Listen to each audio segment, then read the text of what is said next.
Headlines सां वठियूं आगाह कंदा हलूं। ख़ैरपुर में गैस्ट्रो जो मर्ज़ तेज़ी सां पखिड़िजण लॻो आहे। 24 कलाकनि अंदरि वधीक 34 ॿार इस्पताल में दाख़िल कया विया आहिनि। हिकु हफ़्ते दौरान गैस्ट्रो जे मर्ज़ में इस्पताल में दाख़िल थियल ॿारनि जो अंग 162 थी वियो आहे। गैस्ट्रो में मुब्तला ॿारनि में साकिब अली, ख़ैर मोहम्मद, सदा, कोमल, अम्बरीन ऐं ॿिया शामिल आहिनि। गैस्ट्रो जे मर्ज़ में वधी वञण सबबि इस्पताल में बेडनि जी खोट बरक़रार थी वई आहे, जिन ते हिक बेड ते 2 ॿार दाख़िल कया विया आहिनि। डॉक्टरनि मूजिबि गर्मीअ जी शिदत में इज़ाफ़ो थींदे ई गैस्ट्रो जे मरीज़नि में बि इज़ाफ़ो थी वियो आहे। डॉक्टर तारिक बमरो जो चवणु आहे त ॿारनि खे गर्मीअ खां बचाइण सां गॾु साफ़ पाणी पीआरियो वञे। डॉक्टर मूजिबि हिकु हफ़्ते दौरान 162 ॿारनि खे गैस्ट्रो सबबि इस्पताल में दाख़िल करायो वियो आहे, जिन मां कुझु ॿार इलाज बाद फ़ारिग कया विया आहिनि। तव्हांखे आगाह कयूं पिया, ख़ैरपुर में गैस्ट्रो जो मर्ज़ तेज़ी सां वधण लॻो आहे। 24 कलाकनि अंदरि वधीक 34 ॿार इस्पताल में दाख़िल कया विया आहिनि। हिकु हफ़्ते दौरान गैस्ट्रो जे मर्ज़ में इस्पताल में दाख़िल थियल ॿारनि जो अंग 162 थी वियो आहे। ख़ैरपुर खां धरती टीवी न्यूज़ जे रिपोर्टर अली अकबर गोपांग लाइन ते मौजूद आहे। जी अली अकबर, कहिड़ा तफ़सील आहिनि हवाले सां? जी खैरपुर में गैस्ट्रो जो मर्ज़ तेज़ी सां वधण लॻो आहे।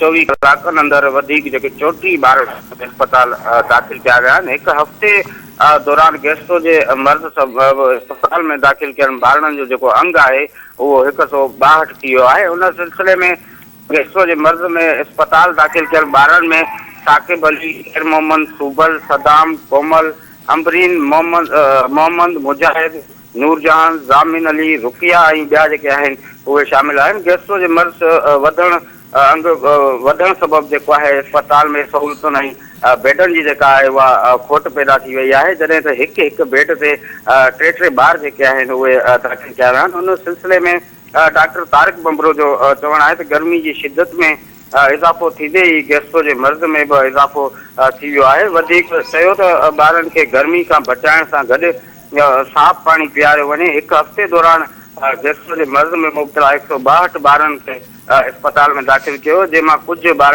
जेके आहिनि इलाज बाद फ़ारिग कया विया आहिनि। हुन ॿुधायो त हर साल गैस्ट्रो जे मर्ज़ में इज़ाफ़ो थियण बाद बेडनि जी खोट पैदा थी वेंदी आहे ऐं गैस्ट्रो में मुब्तला जेके वालदेन आहिनि उन्हनि जो चवणु इहो त संदसि सिटी इस्पताल में सहूलियतुनि जी खोट आहे, तंहिं करे संदसि इलाज में ॾुखाइयूं पेश अची रहियूं आहिनि। वालदेन पारां जेको आहे सिंध जे वॾे वज़ीर ऐं सिंध हुकूमत खां मुतालबो कयो आहे त इस्पताल में घुर्बल सहूलियतूं फ़राहम कयूं वञनि त जीअं इलाज यकीनी बणाए सघिजे। जी ठीकु आहे अकबर, वरी महिरबानी तफ़सील जे लाइ।